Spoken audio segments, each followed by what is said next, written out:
Hi, everyone. I'm Sarah. And I'm Mike. Welcome to English in Real Life. Today, our podcast is amazing. Hey, Sarah, thanks for calling me back. I need to tell you something that happened to my friends, Bob and Helen. You know, the elderly couple I told you about? The ones who were planning to visit their grandkids in Florida? Oh, yes. I remember you mentioned them. They seemed so excited about the trip. What happened? Sarah, it was a complete disaster. And the worst part? It could have been completely avoided if they had just known what I'm about to tell you. This is something every traveler needs to understand, especially older travelers. Oh, no. What went wrong? Let me start from the beginning. Bob and Helen are both in their late 70s. They're on a fixed income, they live on their pension and Social Security. Every dollar counts for them. So when they saw a flight to Florida advertised for just $49, they thought they had hit the jackpot. Wow, $49? That sounds like an amazing deal. That's exactly what they thought. That's what the airline wants you to think. But Sarah, here's what I need you to understand. When you see a flight to Europe advertised for $300 or a flight to Florida for $49, what should your first instinct be? To book it immediately? No. Your first instinct should be to ask, what's the catch and how much pain is involved? Sarah, there's a dirty secret in the airline industry right now. There's a race to the bottom. And the people who are being hurt the most are travelers like Bob and Helen, people in their 60s, 70s, and 80s. A race to the bottom? What does that mean? It means airlines are competing to offer the lowest possible price, but they're cutting everything to achieve it. They're cutting comfort, they're cutting service, they're cutting dignity. And older travelers are suffering the most because their bodies can no longer tolerate the kind of abuse these airlines inflict on passengers. But if the ticket is cheap, isn't that helping people on fixed incomes? That's the trap, Sarah. The cheapest ticket you can buy online often becomes the most expensive trip you ever take. It costs you in hidden fees that blow your budget. It costs you in physical pain that ruins the first 3 days of your vacation. And it costs you your dignity. Hidden fees? What kind of fees? Okay, Sarah, let me tell you exactly what happened to Bob and Helen at the Fort Lauderdale airport. This is where everything started going wrong. I'm listening. What happened? So, Bob and Helen booked their $49 tickets on Spirit Airlines. They were flying from Fort Lauderdale to Orlando to see their grandchildren. It's only an hour flight, right? They thought, what could go wrong in 1 hour? That seems reasonable. That's what they thought. So they packed their bags. Each of them had a small, rolling suitcase. Nothing fancy, just normal carry-on bags that they had used on Delta and American Airlines dozens of times before. These weren't huge suitcases, Sarah, just standard roller bags. Okay, so far that sounds normal. Right. So they get to the airport, they check in online, print their boarding passes at home. Everything seems fine. They go through security with no problems. They're feeling good, excited to see their grandkids. They get to the gate and join the boarding line. And then?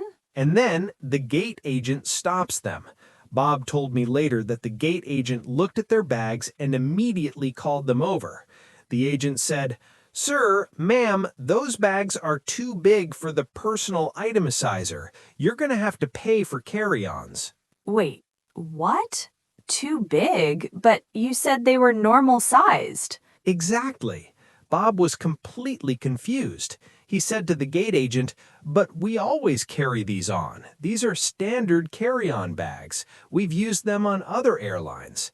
And Sarah, you know what the gate agent said? What? The agent said in this cold, completely unsympathetic voice, "Sir, I understand, but I don't make the rules. There are 100 people behind you waiting to board. You need to decide now. Pay for the bags or leave them here." Leave them? But all their clothes were in there. Their clothes, their medications, everything. Helen started to panic. She whispered to Bob, "Bob, we don't have an extra $200 in our budget. What are we going to do?" And Bob was standing there in front of all these strangers, feeling completely humiliated. That's terrible. I feel so bad for them. It gets worse, Sarah. Bob told me that people behind them in line were getting impatient. Some were making comments like, "Come on, just pay already." One person even started filming them on their phone, like they were some kind of entertainment. People were filming them? Yes. Can you imagine? Here's this elderly couple being humiliated over a suitcase, and strangers are recording it for social media. Bob said he felt like a criminal. His hands were shaking as he pulled out his credit card. Oh, Mike, that breaks my heart. Mine too.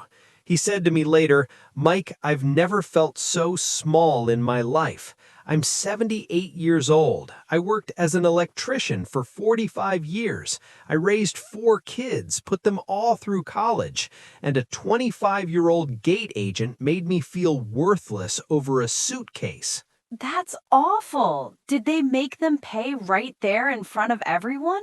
Yes, the gate agent had a little credit card machine right there. Bob paid $198. That's $99 per bag. Helen was trying not to cry. And then, this is the part that really got me. After they paid, they walked onto that plane and people were staring at them, some with pity, some with annoyance. So that $49 ticket? That $49 ticket became $247 per person one way, and they hadn't even taken off yet. They were treated like criminals in the process, humiliated in front of 100 strangers, and they felt violated and stressed before their vacation even started. Mike, how is this legal? How can airlines do this? Because that's their entire business model, Sarah.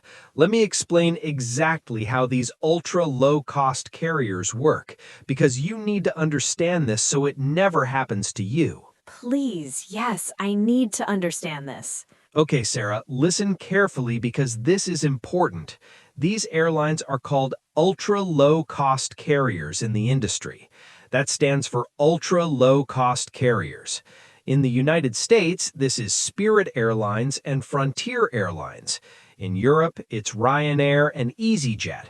In Canada, it's carriers like Flair. So, what exactly makes them ultra low cost? Here's the key thing you need to understand. They don't make money on the ticket.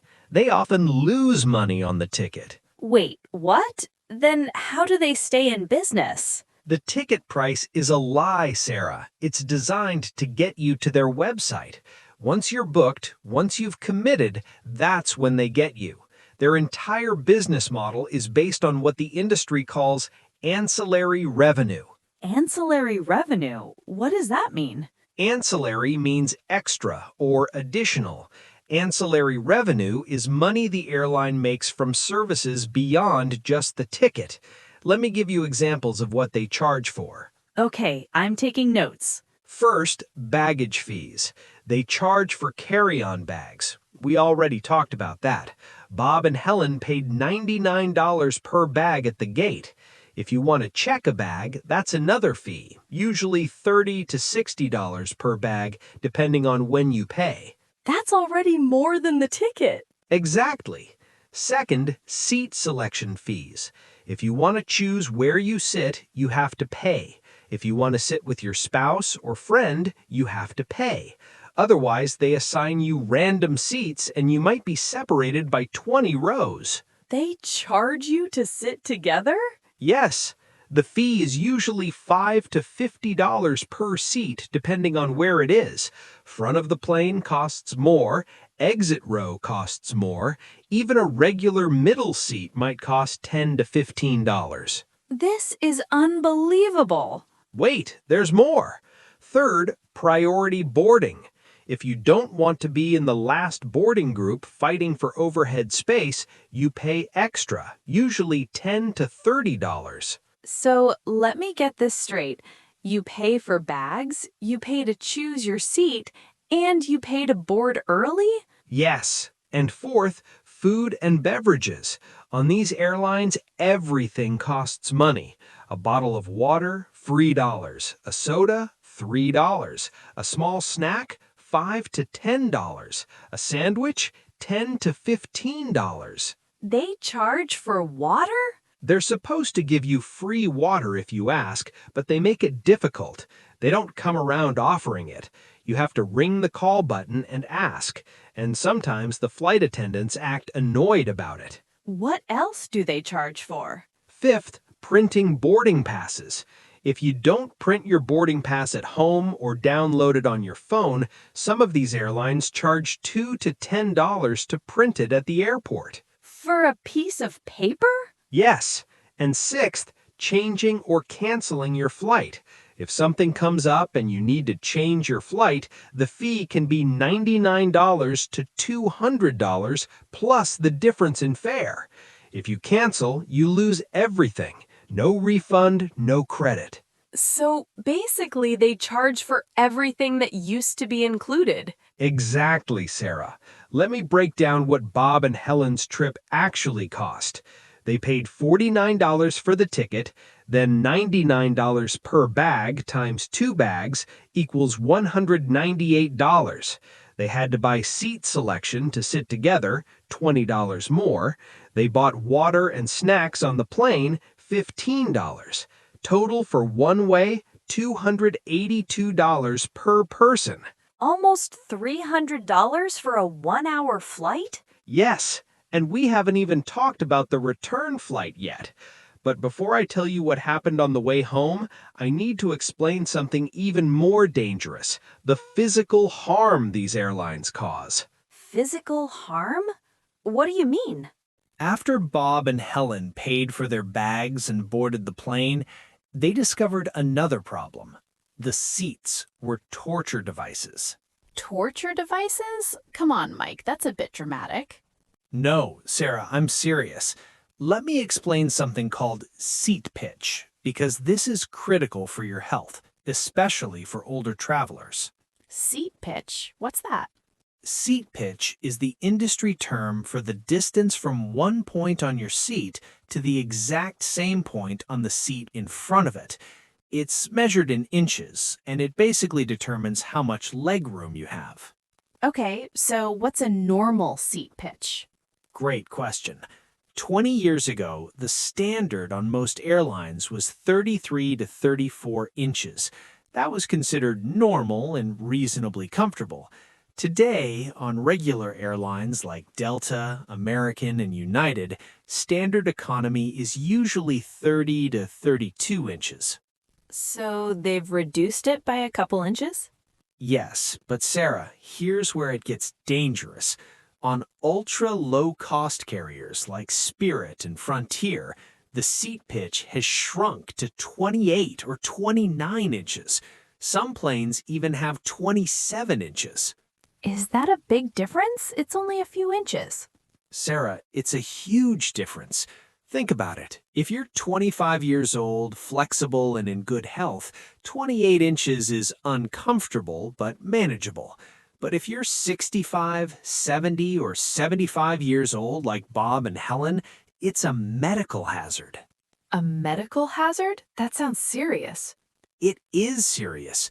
When your knees are jammed against the hard plastic seat back in front of you, you cannot move your legs at all. You're locked in place.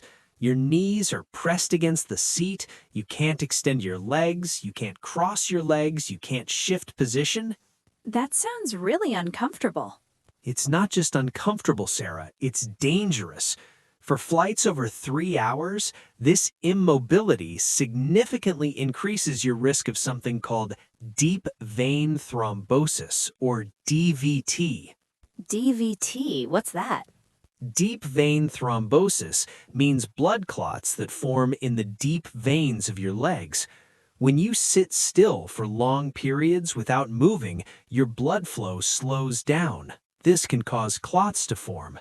These clots can break loose and travel through your bloodstream to your lungs, causing a pulmonary embolism, which can be fatal. Oh my God, that's terrifying. It is. And Sarah, age is already a major risk factor for DVT. If you're over 60, your risk is higher. Add forced immobility in a cramped airplane seat, and you're in serious danger. Furthermore, if you've had knee replacement surgery, hip replacement, or if you have arthritis, being unable to shift your weight or extend your legs even an inch can cause excruciating pain. Did Helen have problems? You mentioned she has arthritis. Yes, Bob told me that about 20 minutes into the flight, Helen's arthritis started flaring up. Her knees were pressed against the seat in front of her. The person in front of her reclined their seat, which made it even worse. Oh no, what happened? Helen couldn't move. She tried to shift her position, but there was nowhere to go. The seats are so narrow and so tight that she was trapped. Her knees started throbbing. Her hips were aching. She told Bob she felt like she was in a vice. That's terrible. It was only an hour flight, right? Yes, only an hour from Fort Lauderdale to Orlando. But Sarah, by the time they landed, Helen could barely walk. When they stood up to get off the plane, her joints had seized up. She was limping. Bob had to help her down the aisle and through the airport. Oh my God. Helen was in pain for the first 2 full days of their vacation.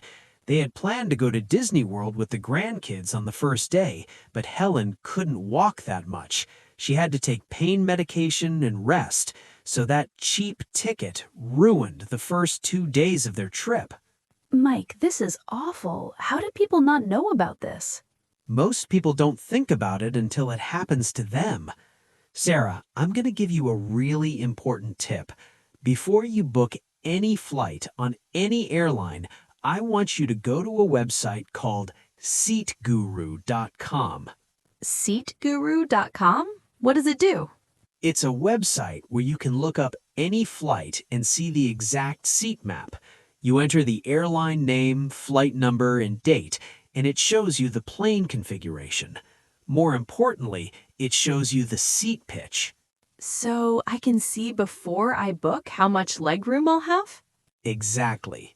If you see the pitch is 28 inches or 29 inches, don't book that flight. I don't care how cheap it is. Your health is worth more than saving $50 or $100. What should I look for?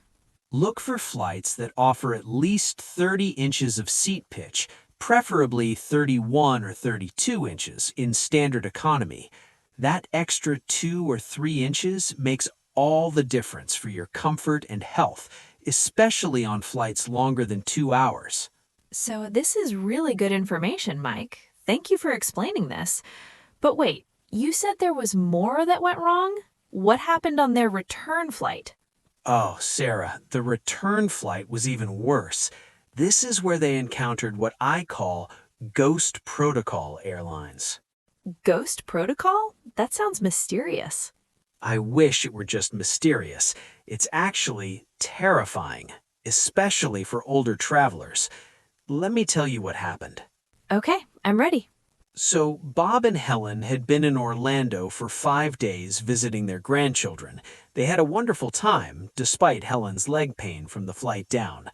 On their return day, they got to Orlando Airport around 7 p.m. for a 9 p.m. flight back to Fort Lauderdale. Okay, so far so good. Right. They had learned their lesson about the bags, so they had actually shipped most of their stuff home via UPS rather than deal with Spirit's baggage fees again. They just had small personal items that fit under the seat. Smart. It was smart. But Sarah, around 8:30 p.m., while they were sitting at the gate waiting to board, an announcement came over the loudspeaker. Ladies and gentlemen, Flight 512 to Fort Lauderdale has been canceled due to thunderstorms in the Fort Lauderdale area. Please use the Spirit Airlines app to rebook your flight or call our customer service number. Oh no, the flight was canceled? Yes, and Sarah, this is where the nightmare really began.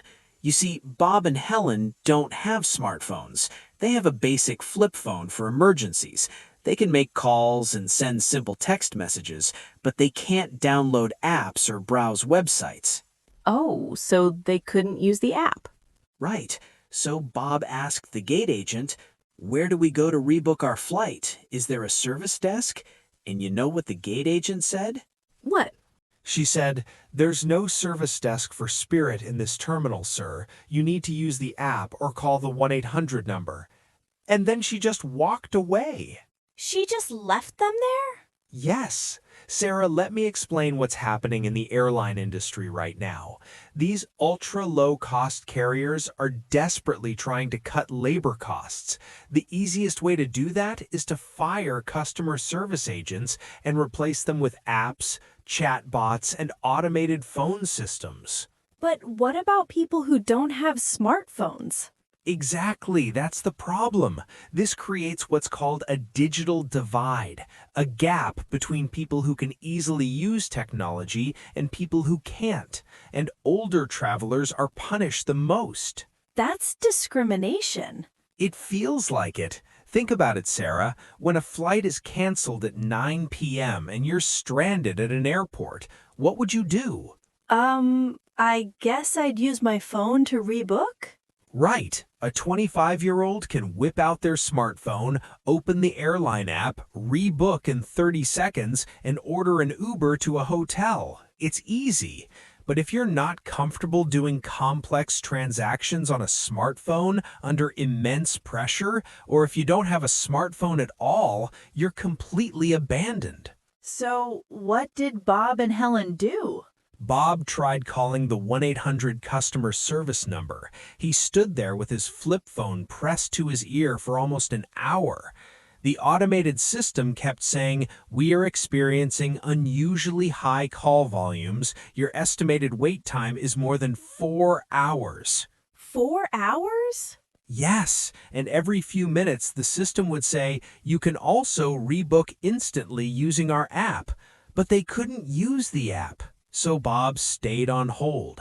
Meanwhile, Helen sat on her suitcase crying quietly. Oh, Mike, this is heartbreaking. Around 10:30 p.m., other passengers who had been on the same canceled flight were all rebooking on their phones and leaving the gate area.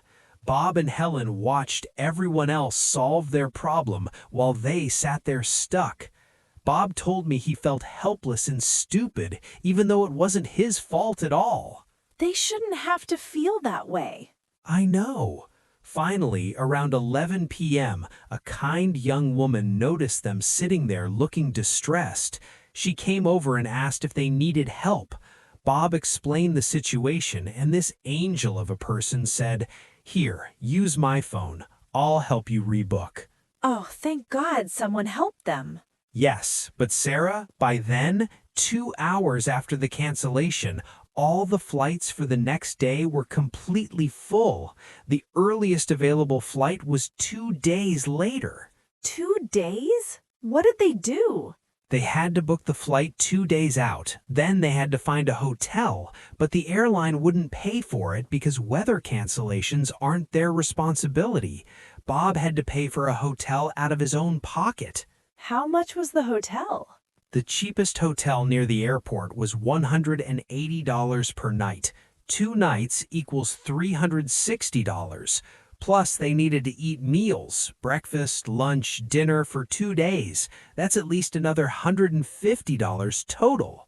Oh my God. Sarah, let me add up what this $49 bargain flight actually cost them. Total. Original ticket, $49. Baggage fees outbound, $198. Seat selection outbound, $20. Food and drinks on the outbound flight, $15.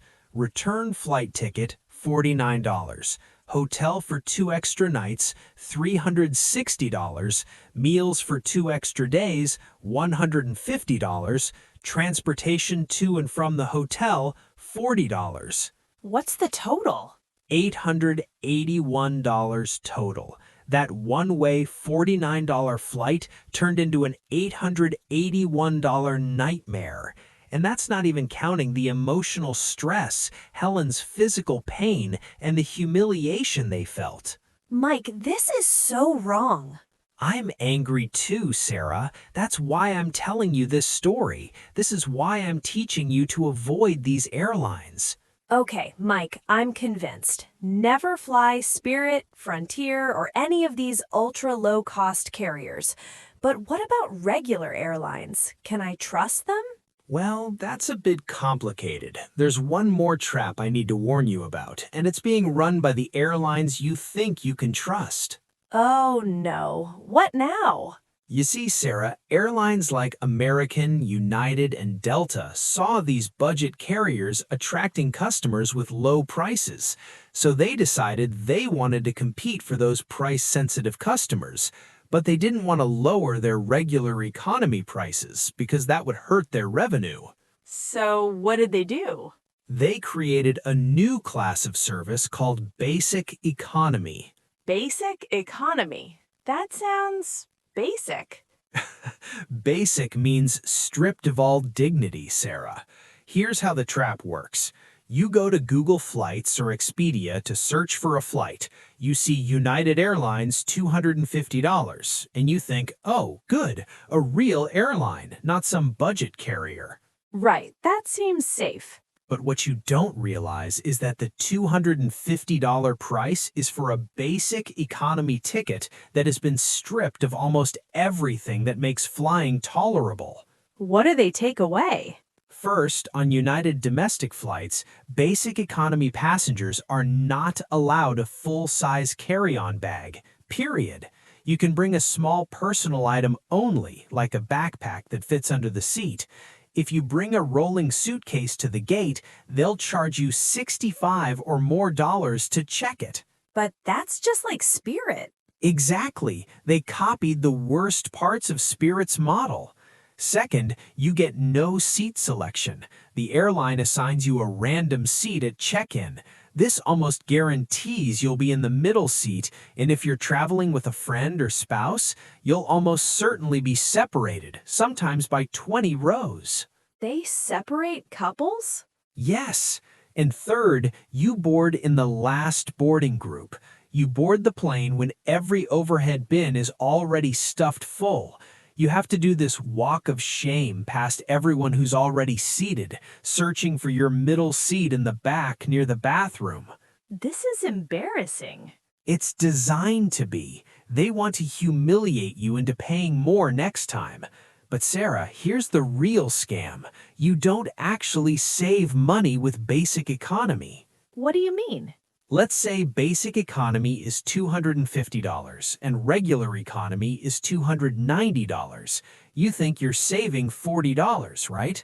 But then you have to check your bag because you can't bring a carry-on, that's $50, and you want to sit with your travel companion, so you pay to select seats together, that's $40 per person. Now your $250 ticket has become $340. Oh, so you end up paying more than if you had just bought the regular economy ticket. Exactly. It's a shell game, Sarah. They make the basic economy price look attractive, but then nickel and dime you until you've paid more than the regular fare, and you still get treated like a second-class citizen. So what should I do when booking on these airlines? When you're booking, the website will show you different fare options. The cheapest one will say Basic Economy, sometimes in small print. Do not click it. Look for the next column that says Main Cabin or Standard Economy. How much more does that cost? Usually $30 to $50 more per flight. Sarah, pay that extra money. That's not a fee, it's the price of your dignity. It buys you a carry-on bag, the right to choose your seat, and an earlier boarding group. Okay, I'll remember that. But Mike, with all these problems, the ultra-low-cost carriers with all their fees, and now even regular airlines with basic economy traps, are there any good airlines left? Yes, thank goodness, yes. There are still good airlines out there, Sarah. Airlines that still believe in treating passengers with dignity. Let me tell you which ones I trust. Please, I need to know who the good guys are. Okay, Sarah, if I were booking a ticket for Bob and Helen, or for my own parents, or even for myself, these are the only airlines I would use. I'm ready to take notes. For flying within the United States, my #1 recommendation is Delta Airlines. Delta? But I've heard they're expensive. They are expensive, Sarah. You will almost always pay more, sometimes $50 to $100 more than American or United for the same route. But let me explain why it's worth every penny. Okay, I'm listening. The reason is reliability. Delta has made a massive strategic decision to be a premium operation. What does that mean? It means they cancel fewer flights than their competitors. They have fewer delays. Their on-time performance is consistently the best in the industry. Why does that matter so much? Sarah, think about Bob and Helen. What happened when Spirit canceled their flight? They were stranded for 2 days. They paid $360 for hotels. They were stressed and exhausted. For older travelers, reliability is everything. That makes sense. Being stuck in an airport for 6 hours isn't just boring, it's physically exhausting, especially for older people. Having to sleep in an unfamiliar hotel, rearrange your plans, miss your commitments, it's a health risk and a massive stressor. So with Delta, you're paying extra for peace of mind? Exactly. When Delta says they're going to fly at 2 p.m., they almost always fly at 2 p.m. You can plan your connections, your meetings, your family reunions with confidence. What else makes Delta better? Because Delta charges more, they invest more in their operation. They have better maintained planes, they have more reserve aircraft, so if one breaks down, they can substitute another quickly. They pay their employees better, so their flight attendants are generally happier and less stressed. And happier employees treat customers better? Yes, you don't have stressed out gate agents looking to catch you with bag fees. You don't have flight attendants who are miserable and rude. The whole experience is calmer and more pleasant. That sounds nice. What else? Also, Delta's mobile app is the most user-friendly for older demographics. It has big buttons, bright colors, and intuitive navigation. Even if you're not a tech wizard, you can easily use it to check your flight status, see your gate, or track your bags. So for domestic flights in the US, fly Delta. Got it. But what about other options? Not everyone can afford Delta's premium prices. Great question. My second recommendation for U.S. domestic travel is Southwest Airlines. Southwest? Don't they have that weird boarding system where there are no assigned seats? Yes, they do, and I know some people hate it. But Sarah, let me explain why Southwest is actually amazing, especially for older travelers on a budget. Okay, convince me. First, Southwest's business model is the complete opposite of Spirit and Frontier. They believe in transparency and dignity. Check this out. Southwest gives you 2 free checked bags. 2 free bags? That's amazing. I know. Think about what this means. You don't have to lug a heavy rolling suitcase through the airport. You don't have to fight for overhead bin space. You don't have to worry about bag sizer boxes or sneaky fees. You just check your bags for free and walk onto the plane with a small personal item. It's stress-free. Wow, that's so different from Spirit. Right? Second benefit, Southwest has no change fees and no cancellation fees. If something comes up, maybe you get sick, maybe a family emergency happens, you can cancel your flight and Southwest gives you a full credit that never expires. You can use it whenever you want for future travel. Other airlines don't do that? No, most airlines charge $200 or more to change a domestic ticket, and if you cancel, you might lose everything. But Mike, what about that boarding process? I've heard it's confusing. You have to rush to get a good seat. Okay, let me explain how it really works, and I'll give you a secret to make it easy. I'm listening. Southwest has open seating, meaning no assigned seats. You board in groups A, B, and C. And within each group, you have a number from 1 to 60. So you might be A15 or B42. Earlier numbers board first. How do you get an early number? Normally, you check in exactly 24 hours before your flight on their website or app. The earlier you check in, the better your boarding position. But here's the secret. Southwest offers something called Early Bird Check-in. What's that? When you book your ticket, you can add Early Bird Check-in for usually $15 to $25 per flight per person. What this does is automatically check you in 36 hours before the flight, 12 hours before everyone else. Oh, so you automatically get an early boarding number? Exactly. With Early Bird, you're almost guaranteed to be in the A group, often A1 through A30. You board the plane when it's mostly empty. You and your travel companion can easily find 2 good seats together near the front. No stress, no rushing, no worrying. So for like $50 total for a round trip, you solve the boarding problem? Yes, and Sarah, let me do the math. A Southwest ticket might be $180 base fare. Add $50 for early bird check-in round trip, total $230. You get 2 free checked bags, free changes and cancellations, and easy boarding. Compare that to American Airlines. Ticket $200, bag fees $60, change fee if something comes up $200. Which is the better deal? Southwest. Exactly. Southwest is the best value in American domestic aviation if you're smart about using Early Bird. Okay, so Delta for reliability, Southwest for value. What about international flights? I really want to visit Europe someday. Ah, international travel. That's where things get interesting. Let me tell you about long-haul flights first. Flights to Asia, Australia, or the Middle East. These are 10, 12, 14, sometimes 16-hour flights.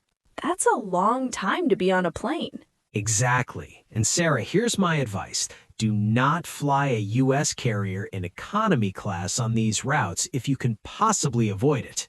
Really? Why not? Because there are better options that will make your trip so much more comfortable. The gold standard airlines for long-haul economy are Singapore Airlines and Qatar Airways. I've heard of them. Aren't they fancy? They're fantastic. But Sarah, I'm not even talking about business class. I'm talking about their economy class, which is better than most U.S. airlines' premium economy. What makes them so special? Let me break it down. First, ergonomics. Their seats are designed differently. They have real padding, excellent lumbar support, and crucially, flexible footrests that let you change your leg position. This is vital for circulation on ultra-long flights. Better than U.S. airlines? So much better. Second, seat pitch. Singapore and Qatar usually offer 32 to 34 inches of seat pitch in economy. That's 4 to 6 inches more than Spirit. You can actually move your legs. You can shift position. You won't get blood clots. That sounds much more comfortable. Third, they fly the newest planes, Airbus A350s and Boeing 787s. These new planes are pressurized to a lower altitude equivalent and have better humidity control. Why does that matter? On older planes, the cabin feels like you're at 8,000 feet altitude and the humidity is super low, like 5%. This makes you dehydrated, tired, and gives you jet lag. New planes simulate 6,000 feet and 15 to 20% humidity. You feel much better when you land. Wow, I never knew planes were different. Fourth, the service is incredible. Singapore and Qatar flight attendants are gracious and attentive. They bring you hot towels. They constantly offer water without you having to ask. The food is actually decent. You're not being treated like cattle. You're being treated like a valued guest.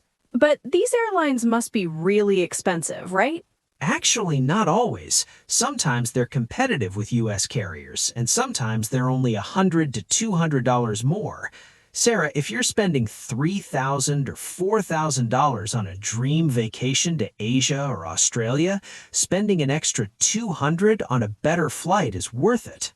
I guess that makes sense. You arrive feeling better so you can actually enjoy your vacation right away? Exactly. On a U.S. carrier with cramped seats, you land feeling like you've been beaten up. Your ankles are swollen, your back hurts, you're dehydrated, and you're exhausted for 3 days. On Singapore or Qatar, you land feeling human. You can start enjoying your trip on day 1, not day 4. Okay, Singapore and Qatar for long international flights. What about flights to Europe? That's closer, right? Yes, flights to Europe are usually 7 to 10 hours, depending on which coast you're leaving from. For transatlantic flights, I recommend Virgin Atlantic or Air Canada. Virgin Atlantic? Isn't that Richard Branson's airline? Yes, and they're excellent. But Sarah, here's the secret I want to tell you about. It's not about which airline, it's about a specific class of service, premium economy. Premium economy. Is that like business class? No, and that's what makes it so great. Let me explain. For decades, there was a huge gap in air travel. You had cramped economy for maybe $800, and then business class with live flat beds for maybe $5,000. There was nothing in the middle for people who wanted comfort without spending their kids' college fund. So premium economy is in the middle. Yes, and Virgin Atlantic and Air Canada have mastered premium economy. It's a completely separate cabin, not just economy with a little extra legroom. What's different about it? The seat is like a real armchair. It's wider, usually 18 to 19 inches instead of 17 to 18 inches. It has significant recline, like 6 to 8 inches instead of 3 to 4 inches. Most importantly, it has a real deployable footrest that supports your legs and takes pressure off your knees and hips. That sounds comfortable. It is. Plus, you get priority boarding, so no fighting for bin space. You get better food served on actual china plates, not plastic. You have a dedicated flight attendant for a much smaller. It is. Plus, you get priority boarding, so no fighting for bin space. You get better food served on actual china plates, not plastic. You have a dedicated flight attendant for a much smaller cabin, so service is more attentive.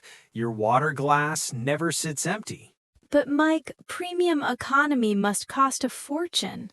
Here's where you have to do the math, Sarah. Let me give you a rule of thumb. Look at the price of standard economy. Let's say it's $800 round trip to London. Now look at the premium economy price. Let's say it's $1,400. That's $600 more. Right. Now, is a $600 upgrade worth it for a 7-hour flight each way? Let me help you decide. That's $600 for 14 hours of comfort. That works out to about $43 per hour. Okay. Think of it this way. Would you pay $40 per hour to transform a 7-hour ordeal into a pleasant, comfortable experience where you arrive rested and ready to enjoy your vacation?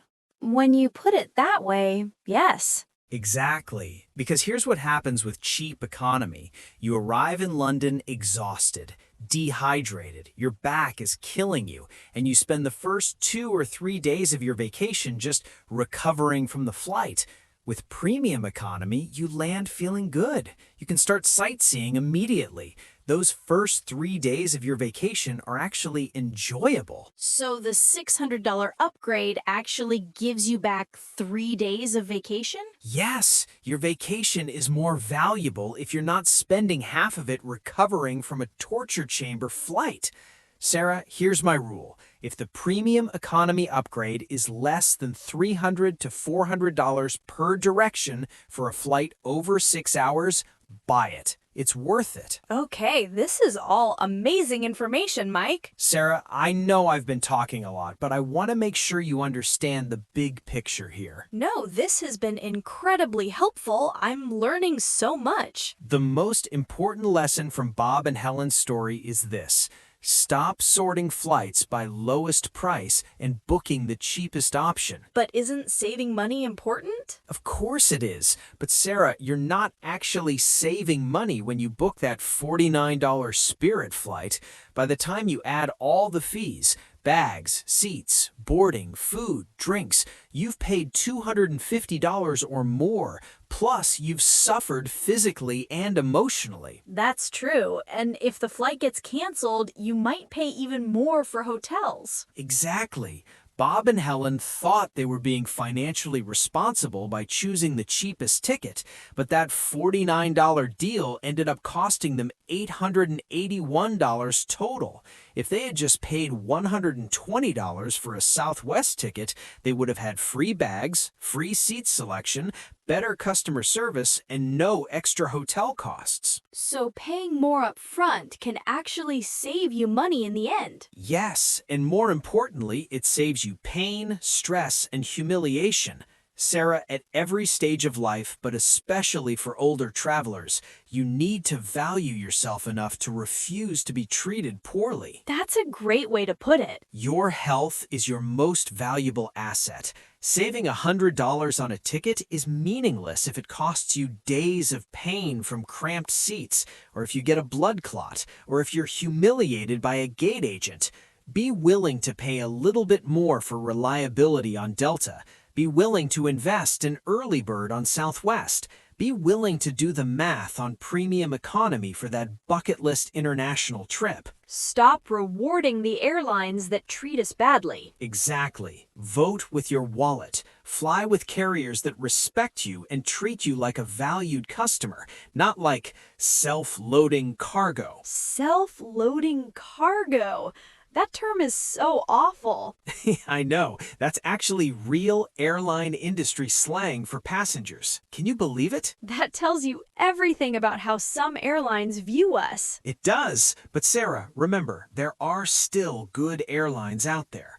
Delta, Southwest, Singapore, Qatar, Virgin Atlantic, Air Canada.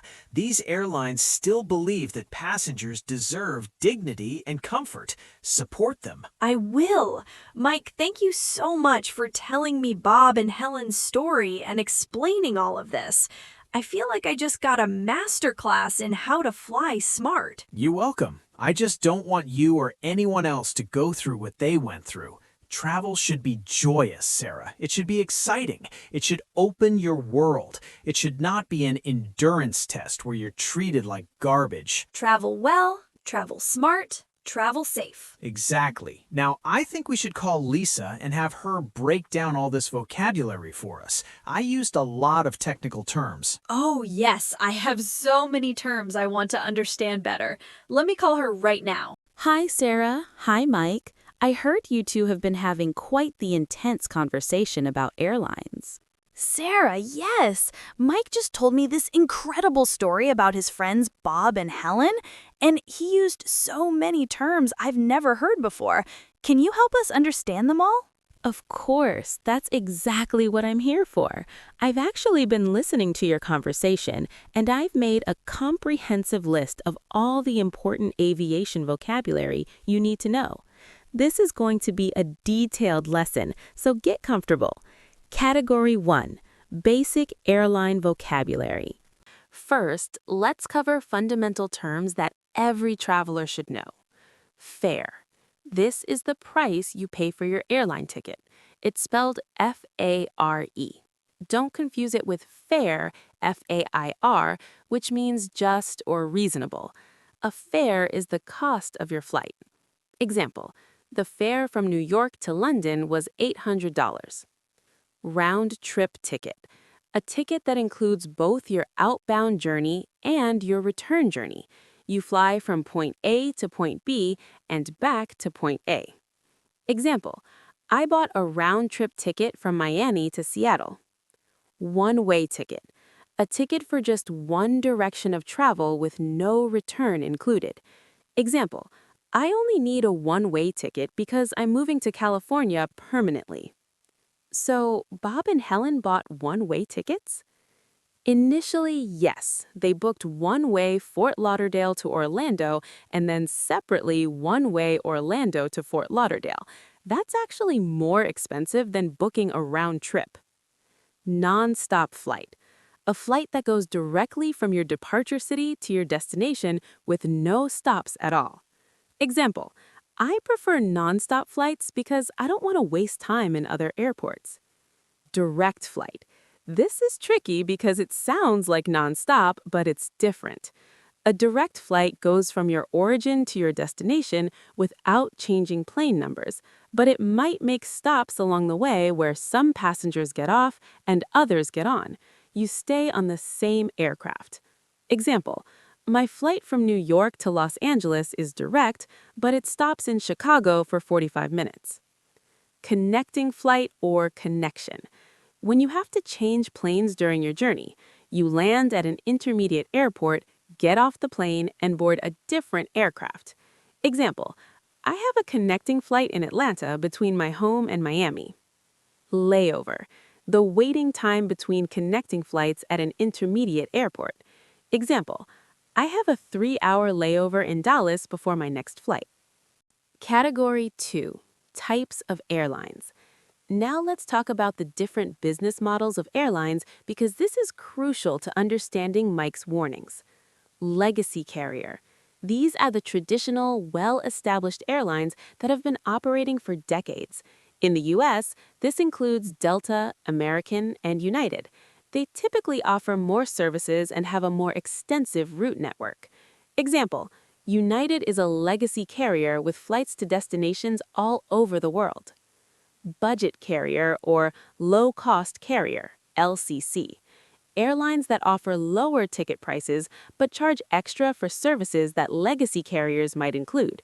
They keep their base fares low but make money through additional fees. Example, Southwest is considered a low-cost carrier, but they still include free checked bags. Ultra-low-cost carrier, also a ULCC, pronounced either as individual letters ULCC or sometimes as ULIC. These airlines take the budget model to the extreme.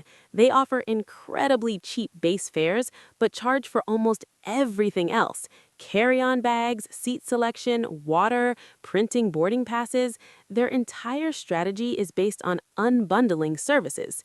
Examples of ULCCs: United States, Spirit Airlines, Frontier Airlines, Allegiant Air. Europe, Ryanair, EasyJet, Wizz Air. Canada, Flair Airlines, Swoop. Asia, AirAsia, Scoot, Jetstar. Latin America, Volaris, Viva Aerobus. And these are the airlines that trapped Bob and Helen. Exactly. Now let me explain the business model term that Mike used. Ancillary revenue. This is a business term. Ancillary means additional, supplementary, or supporting. Ancillary revenue is money the airline makes from services beyond just selling the ticket itself. For ULCCs, ancillary revenue is where they make their real profit. Example, Spirit Airlines generates more profit from ancillary revenue like bag fees and seat charges than from ticket sales itself. Types of ancillary revenue: baggage fees, checked and carry-on, seat selection fees, priority boarding fees, food and beverage sales, Wi-Fi access, change and cancellation fees, travel insurance, car rental, and hotel commissions. Category 3, baggage terminology. This is where travelers get confused and trapped, so pay close attention. Checked bag or checked luggage. Suitcases or bags that you hand over to the airline at the check-in counter or at the gate. These bags travel in the cargo hold underneath the passenger cabin.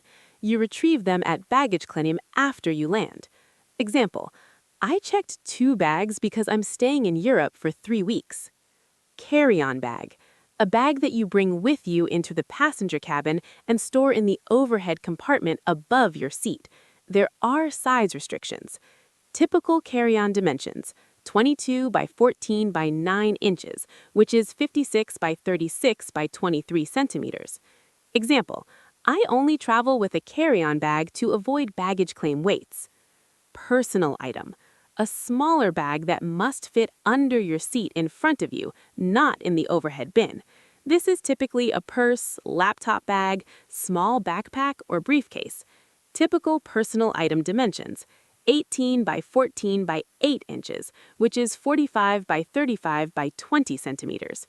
Example, my purse counts as my personal item. So, on normal airlines, you get both a carry-on and a personal item for free? On most legacy carriers, yes, but on ULCCs, you usually only get the personal item for free. The carry-on costs extra. Bag sizer or sizer box: a metal frame or rigid structure at the airport, usually near check-in counters and at gates, that shows the maximum dimensions allowed for carry-on bags and personal items. If your bag doesn't fit inside the sizer, you have to check it or pay a fee. Example, the gate agent asked me to test my bag in the sizer box. And ULCCs have notoriously small sizer boxes to catch people. Exactly. Now, more baggage terms. Gate check: when the airline takes your carry-on bag at the boarding gate, not at the check-in counter, and puts it in the cargo hold. This happens when overhead bins are full or on small planes, or if your bag is too large. Sometimes gate checking is free, sometimes it costs money. It depends on the airline and the situation. Example, they gate checked my bag because the overhead bins were full. Baggage claim: the area in the airport after you land where you pick up your checked luggage. Example, meet me at baggage claim after your flight lands. Carousel: the rotating conveyor belt system at baggage claim where checked bags appear after a flight. Example, our bags should appear on Carousel 5. Lost luggage: when the airline loses track of your checked bag and it doesn't arrive with you at your destination. Example, the airline lost my luggage, so I had to buy new clothes for the trip. Category 4. Seat terminology. Critical information. This section is extremely important for your comfort and health. Seat pitch. This is the most important measurement for comfort. Seat pitch is the distance from one point on your seat to the exact same point on the seat in front of it. It's measured in inches in the US or centimeters internationally. It essentially determines your legroom. Example, this aircraft has a seat pitch of 31 inches, which provides moderate legroom. Historical context: 1970s to 1990s, standard pitch was 34 to 35 inches. 2000s, standard became 32 to 33 inches. Today, on legacy carriers, usually 30 to 32 inches. Today on ULCCs, often 28 to 29 inches, sometimes as low as 27 inches. Remember, Sarah, anything under 30 inches is dangerous for older travelers. Absolutely correct. Now let me explain why. Deep vein thrombosis, or DVT. Pronounced deep vein thrombosis. This is a serious medical condition where blood clots form in the deep veins of your legs. When you sit immobile for long periods, your blood flow slows, increasing the risk of clots forming. These clots can break loose and travel through your bloodstream to your lungs, called a pulmonary embolism, which can be fatal. Example, doctors recommend walking around the cabin every 2 hours on long flights to prevent DVT. That's really scary. Is it common? It's not extremely common, but the risk increases significantly on flights over 4 hours, especially if you're in a cramped seat and can't move your legs. That's why seat pitch matters so much. Seat width, the measurement from one armrest to the other armrest, telling you how wide your seat is. Typical economy seat width, 17 to 18 inches. Typical premium economy, 18 to 19 inches. Typical business class, 20 to 22 inches. Seat recline, the distance or angle that your seat can tilt backward, measured in inches or degrees. Typical economy, 2 to 4 inches of recline. Typical premium economy, 6 to 8 inches of recline. Business class is often fully flat, 180 degrees. Overhead bin or overhead compartment, the storage space above your seat where passengers store their carry-on bags during the flight. Example, There was no room left in the overhead bin for my bag. Lavatory, the formal or professional term for the airplane bathroom. In casual conversation, people might say bathroom or restroom, but in aviation, it's called a lavatory. Example, the lavatory is occupied right now. Category 5, fare classes and booking. This is where airlines set their traps, so listen carefully. Basic economy, a restricted fare class created by legacy carriers, American, United, Delta, to compete with ultra-low-cost carriers. It's the cheapest ticket option but comes with significant restrictions. Different airlines have slightly different policies, but common restrictions include basic economy restrictions, no full-sized carry-on bag, personal item only, no seat selection, random assignment at check-in, last boarding group, no changes allowed, no refunds, no upgrades possible, limited or no frequent flyer miles earned. Main cabin or standard economy, the regular economy class with normal privileges like carry-on bags and seat selection included. This is what economy class used to be before basic economy was created. Example, I always pay a little extra for main cabin rather than basic economy. Premium economy or preferred economy, seats in the economy cabin that have extra legroom, usually just 2 to 4 inches more seat pitch than standard economy. These seats cost more than regular economy, but don't have the enhanced service of premium economy. It's just extra legroom in the same cabin. Example, I paid $75 extra for Economy Plus seats, so I'd have more legroom for the cross-country flight. Premium economy, a separate cabin between economy and business class with significantly better seats, more space, and enhanced service. This is not just extra legroom, it's a true upgrade with wider seats, more recline, footrests, better food, and priority boarding. Premium economy features separate cabin, not mixed with regular economy, wider seats, 18 to 19 inches versus 17 to 18, much more recline, 6 to 8 inches versus 3 to 4 inches, better seat pitch, 36 to 40 inches versus 30 to 32 inches, real footrests and leg rests, priority boarding, enhanced meal service on real plates, more attentive cabin service, amenity kits with comfort items. So premium economy is a big upgrade, not just a little extra legroom. Exactly. It's a completely different experience. Now let me continue with the higher classes. Business class, a premium cabin with lie flat or angled seats, gourmet meals, priority check-in and boarding, access to airport lounges, more privacy, and significantly enhanced service. Very expensive, typically 3 to 5 times the cost of economy. Example, I used my frequent flyer miles to upgrade to business class for my flight to Tokyo. First class, the most luxurious cabin offering, though many airlines are eliminating first class in favor of improved business class. When it exists, first class offers private suites, maximum space, gourmet dining, and the absolute highest level of service. Example, first class on Emirates includes a private suite with a closing door and a personal minibar. Category 6, check-in and boarding. Let's talk about the process of actually getting on the plane. Check-in, the process of confirming your presence on the flight and receiving your boarding pass. You can check in online, usually starting 24 hours before departure, at an airport kiosk, or at the airline counter. Example, I checked in online exactly 24 hours before my flight to Arizona to get a good seat. Boarding pass, the document, paper or electronic, that permits you to board the aircraft. It displays your name, flight number, seat assignment, boarding group or zone, departure time, gate number, and sometimes a barcode or QR code. Example, don't forget to bring your boarding pass to the gate.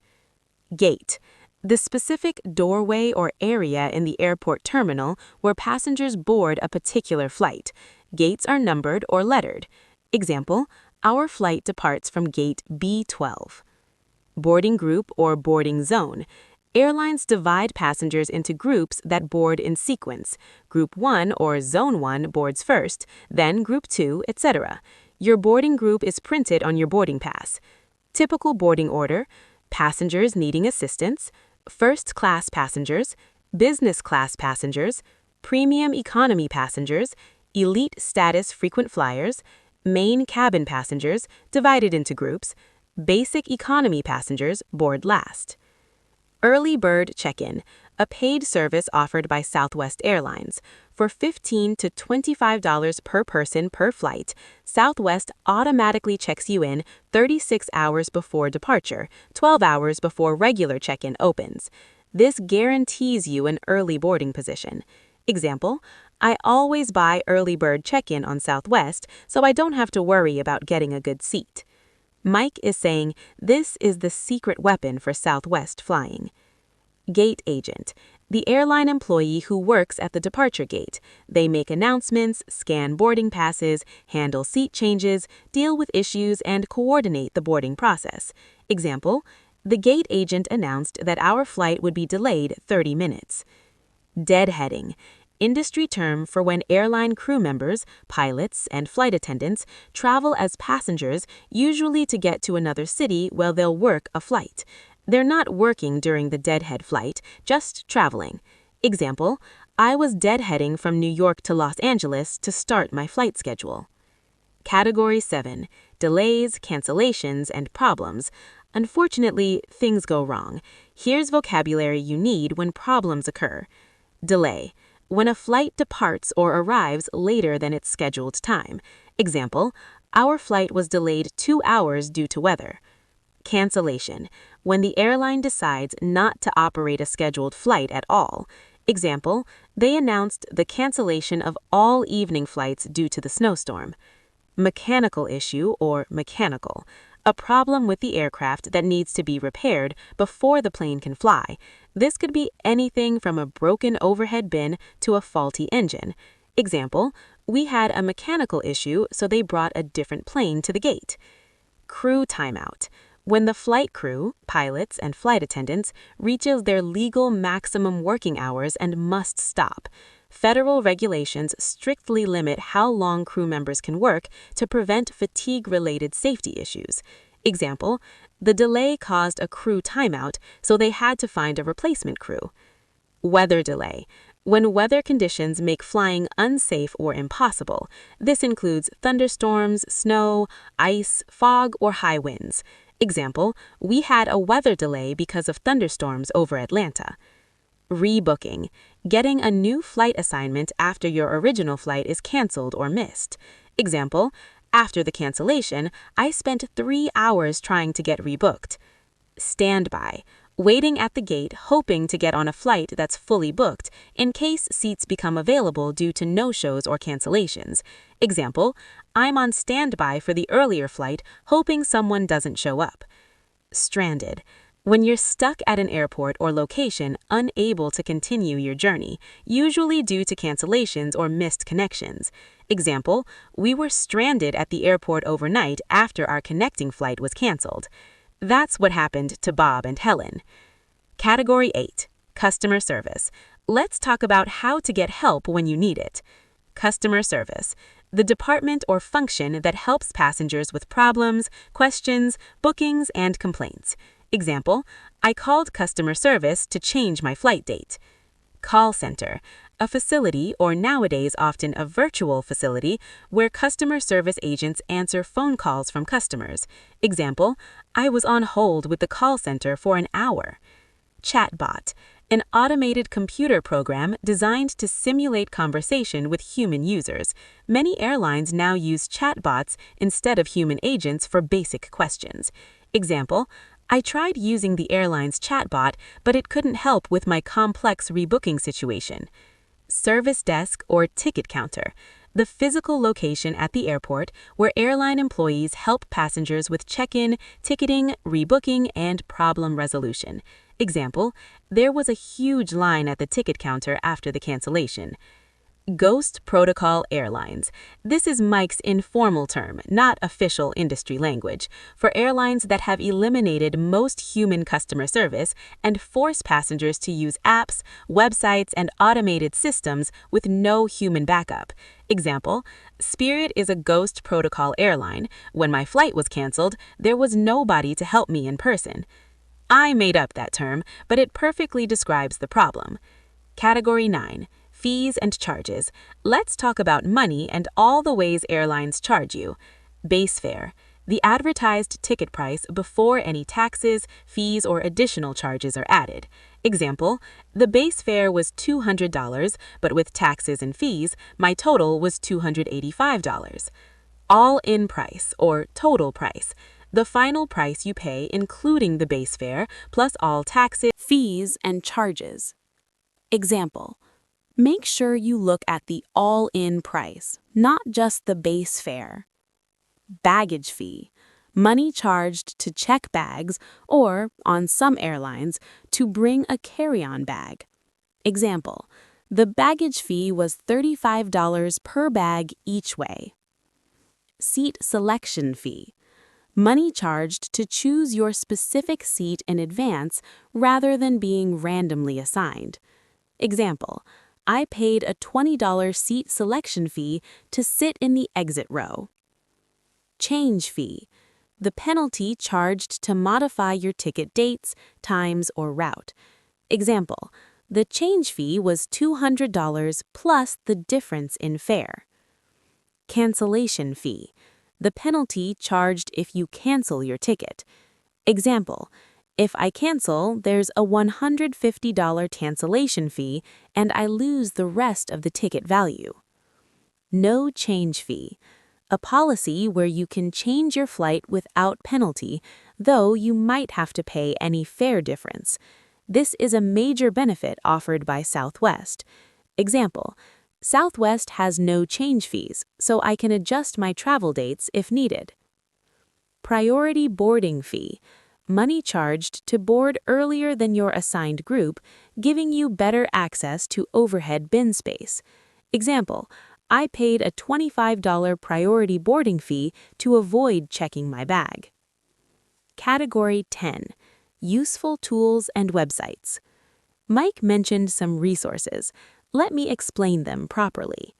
SeatGuru.com, a website, now owned by TripAdvisor, where you can look up any flight and see the detailed seat map, seat specifications, pitch, width, recline, and passenger reviews. It's an essential tool for checking comfort before booking. How to use Seat Guru. Go to www.seatguru.com, enter your airline name, enter your flight number, or select aircraft type, view the color-coded seat map. Green is good, yellow is caution, red is bad. Look at seat pitch, seat width, and amenity information. Read passenger comments about specific seats. Google Flights, Google's flight search engine that searches multiple airlines at once. It's very powerful, but shows basic economy prices first, so be careful. Example, I use Google Flights to compare prices across different airlines. Expedia, a third-party travel booking website where you can book flights, hotels, and rental cars. Again, watch for basic economy traps.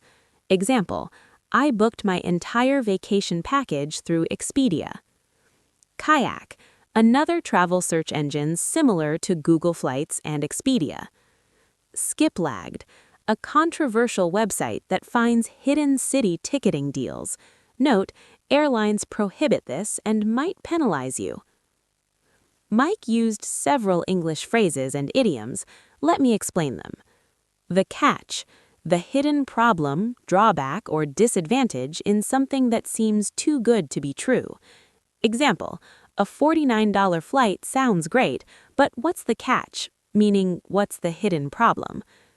Race to the bottom, a competitive situation where companies keep lowering prices and quality to undercut each other, ultimately harming everyone involved, including customers and workers. Example, The airline industry's race to the bottom has resulted in terrible service for passengers. Hidden fees, charges that are not clearly disclosed or explained up front, often buried in fine print or revealed only late in the booking process. Example, the hidden fees doubled the actual cost of my ticket. Fixed income, receiving a set amount of money regularly that doesn't increase, typically referring to retirees living on pensions, Social Security, or other retirement income rather than a salary. Example, many elderly travelers are on a fixed income and can't afford unexpected expenses. Humiliation, the feeling of being ashamed or embarrassed, especially in public or in front of others. Example, Bob felt humiliation when he couldn't pay the bag fees in front of everyone. Walk of shame, an embarrassing walk past other people after doing something wrong or being treated poorly. Mike used this to describe basic economy passengers boarding last and walking past everyone who's already seated. Example, basic economy passengers do the walk of shame, boarding last while everyone watches. Shell game, a con or deceptive practice where the true nature or cost of something is hidden through trickery. Example, basic economy is a shell game. It looks cheap but ends up costing more. Digital divide, the gap between people who have easy access to computers, smartphones, and the internet, and people who do not. This often correlates with age, income, or education. Example, the digital divide leaves elderly travelers unable to rebook canceled flights through apps. Self-loading cargo, cruel and dehumanizing airline industry slang for passengers. It treats humans as objects that load themselves onto aircraft. Example, some airlines view passengers as self-loading cargo rather than valued customers. Peace of mind, freedom from worry or anxiety, a state of mental calm. Example, flying on Delta gives me peace of mind because they rarely cancel flights. Bucket list, a list of experiences or achievements a person hopes to accomplish during their lifetime, from the phrase kick the bucket, meaning to die. Example, visiting Australia has been on my bucket list for years. To be worth it, when something costs more money, time, or effort, but the benefits justify the expense. Example, premium economy is expensive, but it's worth it for a 10-hour flight. Golden age of travel, the period from the 1950s through the 1990s when air travel was more comfortable, spacious, and glamorous than it is today. Example, my parents talk about the golden age of travel when flying was actually pleasant. Vote with your wallet, to express your approval or disapproval of companies by choosing whether or not to spend money with them. Example, stop flying Spirit and Frontier. Finally, some technical aviation terms. Aircraft type, the specific model of airplane. Common examples include Boeing 737, Boeing 787 Dreamliner, Airbus A320, Airbus A350, etc. Different aircraft types have different comfort levels. Example, this flight operates on a Boeing 787 Dreamliner, which has better cabin pressure. Wide-body aircraft, large planes with 2 aisles and typically 7 to 10 seats per row, used for long international flights. Examples, Boeing 777, Boeing 787, Airbus A350, Airbus A380. Example, wide-body aircraft are more comfortable because they're more spacious. Narrow-body aircraft, smaller planes with 1 aisle and typically 4 to 6 seats per row, used for domestic and shorter international flights. Examples, Boeing 737, Airbus A320, Airbus A321. Example, most domestic U.S. flights use narrow-body aircraft. Cabin pressure, the air pressure maintained inside the aircraft cabin. Modern planes like the Boeing 787 and Airbus A350 can maintain pressure equivalent to 6,000 feet altitude, while older planes feel like 8,000 feet. Lower altitude equivalent means you feel better. Example, better cabin pressure means less dehydration and fatigue. Humidity, the amount of moisture in the air. Aircraft cabins are notoriously dry. 5 to 15% humidity versus 40 to 50% normal humidity, causing dehydration and discomfort. Newer aircrafts maintain slightly higher humidity. Example, low humidity on flights causes dry eyes and skin. That was incredible! I can't believe how much vocabulary there is just for flying. Aviation has its own complete language, Sarah. Understanding these terms empowers you to Exactly. Now when you see basic economy or ULCC or seat pitch, you know what it means and why it matters. I'm definitely checking SeatGuru.com before I book any flight now, and I'm never ever flying Spirit or Frontier. And remember, the cheapest option is rarely the best option when it comes to air travel, especially for longer flights or older travelers. Knowledge is power, Sarah. Now you know what to look for, what to avoid, and what questions to ask when booking flights. I'm going to share all of this with my friends and family. Everyone needs to know about seat pitch, DVT risks, basic economy traps, and which airlines actually treat passengers well. The more people understand these industry tricks, the better protected we all are. And maybe if enough people stop booking these terrible airlines, they'll change their practices. Or at least people will go in with their eyes open, knowing what they're getting. Thank you both so much. This conversation was a real education. I feel like I just completed a master's degree in smart air travel. You're very welcome, Sarah. Safe travels. And fly with dignity.